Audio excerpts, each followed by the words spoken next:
Bonjour Philippe. Bonsoir Esther.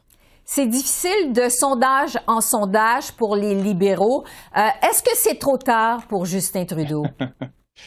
C'est une bonne question, Esther, et je crois qu'il y a plusieurs libéraux, des stratèges, du staff qui se posent la même question.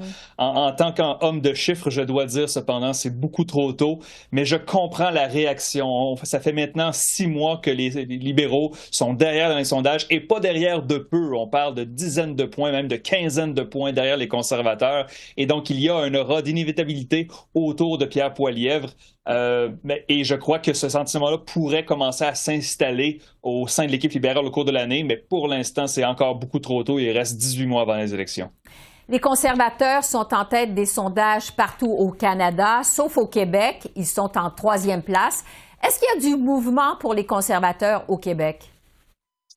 Les sondages de l'automne, Esther, semblaient indiquer que les conservateurs jouissaient d'un petit boost au Québec, particulièrement après leur congrès national en septembre qui avait lieu dans la ville de Québec. Et il y a eu des bons sondages, jusqu'à 25 d'appui dans la province. Cependant, dans les derniers jours, au début de 2024, nous avons vu d'autres sondages qui retournaient les conservateurs à leur vitesse de croisière au Québec entre 17 et 19 Et donc, ça va fluctuer autour peut-être de 20 Est-ce que les conservateurs pourraient faire des gains de sièges avec de tels chiffres? C'est possible, mais le Bloc québécois, lui, semble solide comme le roc autour du 33 des intentions de vote. Donc, ça pourrait être difficile pour les conservateurs d'obtenir plus de sièges qu'ils ne l'ont déjà au Québec. Oui. Et au niveau de la popularité des chefs fédéraux, à quoi ça ressemble au Québec? C'est sans contredit la meilleure province pour Justin Trudeau. Il n'y a pas de doute là-dessus, mais il reste que les chiffres de Justin Trudeau sont quand même dans le rouge, dans le négatif lorsqu'on regarde les taux de favorabilité. Il y avait des chiffres qui venaient de Abacus Data. Il y a aussi l'Institut Angus Reid qui a sondé là-dessus en janvier. Donc au Québec, Justin Trudeau n'est pas aussi en difficulté qu'ailleurs au pays, mais il reste que les chiffres ne sont pas roses. Et avec les intentions de vote que l'on voit présentement, Esther, les libéraux auraient des pertes au Québec. Ils ne pourraient pas remporter les 35 sièges qu'ils avaient remportés lors des 2 dernières élections fédérales. Et toujours au niveau de la popularité des chefs, à quoi ça ressemble à l'échelle nationale? Monsieur Poilievre n'a pas des chiffres qui sont scintillants non plus. Selon les sondages, ça varie entre des plus 10 et des moins 10 en taux de favorabilité. Donc, ce ne sont pas des chiffres qui s'y brillent tellement, mais les chiffres de Justin Trudeau sont tellement dans le rouge qu'en comparaison, Monsieur Poilievre a l'air d'être extrêmement apprécié. Le découpage démographique, particulièrement par âge et par genre, on voit qu'auprès des femmes, Monsieur Poilievre est vraiment impopulaire, mais il est populaire auprès des hommes. Alors que lorsqu'on regarde les chiffres du premier ministre, ces chiffres sont dans le rouge, peu importe le genre et peu importe le groupe d'âge. Oui. Je veux vous entendre, Philippe, sur le dernier sondage Palace Data au Québec qui confirme la hausse du Parti québécois et la chute de la CAQ dans les intentions de vote. Qu'est-ce qui explique ces résultats, selon vous?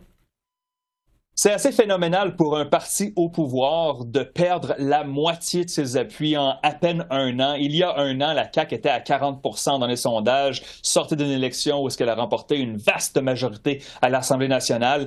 Je crois qu'au cours de 2023, nous avons vu plusieurs erreurs non forcées de la CAQ. Il y a eu bien sûr la promesse brisée sur le 3e lien, plusieurs gaffes de genre. Il y a eu la défaite dans l'élection partielle de Jean Talon, le retour du plan du 3e lien, la subvention aux Kings, les difficultés avec le secteur public et tous les grèves qu'il y a eu depuis l'automne. Et je crois que tout ça a un effet cumulatif. Et parmi les partis d'opposition, il y a seulement le Parti québécois qui en a profité. Oui. Les libéraux n'ont toujours pas de chef. Québec solidaire ne semble pas pouvoir décoller et les conservateurs ne semblent pas sortir de la région de Québec. Alors, le Parti québécois est vraiment le seul qui bénéficie de cette chute-là. Oui. Paul Saint-Pierre Plamondon, justement, cache pas ses convictions indépendantistes. Il a même déposé un budget de l'an 1 au mois d'octobre dernier. Est-ce que la hausse des appuis au PQ, ça veut dire une hausse des appuis à l'indépendance? C'est une très bonne question, Esther, et bien sûr, nous allons surveiller ces chiffres-là au cours des prochains mois. Jusqu'à maintenant, ce qu'on peut dire d'après les sondages que nous avons eus, c'est que l'appui à la souveraineté n'a pas augmenté au-delà de la marge d'erreur de sondage. Il y a encore entre 35 et 40 des électeurs québécois qui seraient en faveur de la souveraineté, et malgré que le Parti québécois a littéralement doublé ses appuis depuis l'an dernier, cette fraction d'appui-là pour la souveraineté n'a pas bougé énormément. Alors, on va surveiller ça, bien sûr, au cours de l'année. Est-ce que M. Paul Saint-Pierre Plamondon pourrait convaincre de nouveaux électeurs souverainistes de se joindre à son parti? C'est ce qu'on va surveiller, mais pour l'instant, ce n'est pas encore concluant. On va s'en reparler. Philippe Fournier, merci beaucoup. Merci. Toujours un plaisir, Esther. Merci. Au revoir. À la prochaine.